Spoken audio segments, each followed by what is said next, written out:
Dan saya mohon setelah dari sini hati-hati ya, jangan sampai ada kejadian di jalan ataupun menuju rumah masing-masing.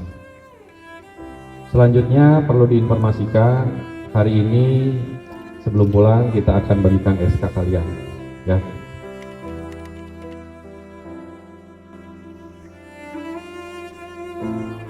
SK ini bukan kertas biasa.